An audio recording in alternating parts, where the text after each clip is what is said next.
అలాంటి ఇదిగోండి పచ్చిరేలు గుడ్లు కూర ఉంటున్నాను. ఇదిగోండి పచ్చిరేలు వేయిస్తున్నాను. ఇదిగోండి గుడ్లు వేయించేసి ఆయిల్లోనే ఇక్కడ పెట్టాను.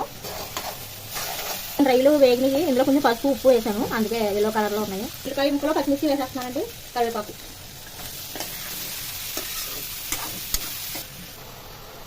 చూడండి ఉల్లిపాయలు మగ్గిపోయినాయి. ఇప్పుడు కారం వేసుకోవచ్చు, సరిపడా ఉప్పుని. ఇందాక కొంచెం వేసాం కదండి, అది తక్కువ వేస్తున్నాను. కారం 2 స్పూన్లు కలుపుదాము. కారం వేసి కొంచెం మగ్గించాం కదండి, ఇప్పుడు వాటర్ వేసేస్తున్నాను.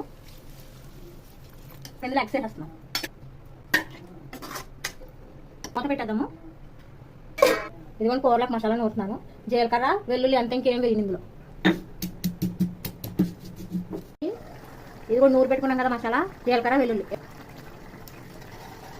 కూర చాలా బాగుంటుందండి, ట్రై చేయండి. ఒక 5 నిమిషాలు ఉడకనిద్దాం, మూత పెట్టేసుకోవచ్చు. కర్రీ రెడీ అయిపోయింది. ఇప్పుడు కొత్తిమీర వేసుకుందాం, అంతేనండి. ఈ కర్రీ నచ్చితే లైక్ చేసి కామెంట్ చేసి సబ్స్క్రైబ్ చేయండి. Thank you.